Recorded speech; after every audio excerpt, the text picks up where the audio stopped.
اوعى تسأل حبيبتك او تسألي حبيبك الاسئلة دي. طب ايه هي الاسئلة وليه ما ينفعش نسألها؟ عايزين تعرفوا؟ هقول لكم، بس قبل ما اقول لكم ما تنسوش تتأكدوا ان انتوا عاملين لي فولو، ويلا بينا. في شوية اسئلة كده لو سألناها للشريك اللي معانا صدقوني هتقلل جدا من قيمتكم، فالاحسن بلاش نسألها.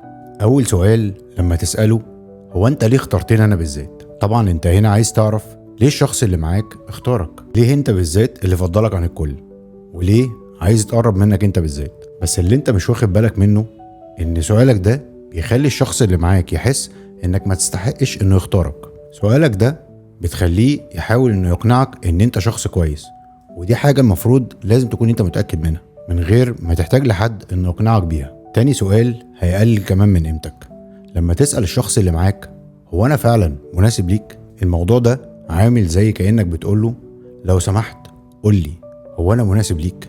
لو انت شايف ان انا مش مناسب ليك قولي وانا هغير من نفسي علشانك. كأنك بتقوله بدون ما تحس: انا هكون بالظبط الشخص اللي انت عايزه علشان اناسبك وعلشان تقبلني. طبعا ده اللي هيفهمه معظم الناس اللي هتسألهم سؤال زي ده، فما تعملش كده ابدا. لازم تبين دايما ثقتك في نفسك، ولازم تخلي الشخص اللي معاك يحس انك مناسب ليه بدون ما تديله الفرصة انه يقول اذا كنت مناسب ولا لا. تالت سؤال هيقلل من قيمتك لما تسأل الشخص اللي معاك سؤال زي: ايه اللي ما بيعجبكش فيا؟ خليني اقول لك ان لما تسأل السؤال ده لشخص انت لسه معاه في بداية العلاقة، خليني اقول لك انك غلطت غلطة كبيرة جدا. تفتكر ليه؟ لانك هنا اديته فرصة انه ينتقدك، ولما يبتدي يقولك على الحاجات اللي ما بتعجبوش فيك هنا هتبدأ تحس بمشاعر سلبية، لانك هتبدأ تحس بالنقص دايما، لانك عارف انه هو هيكون معاك رغم انه فيك حاجات ما بتعجبوش، وده مش هيخليك ترتاح ابدا.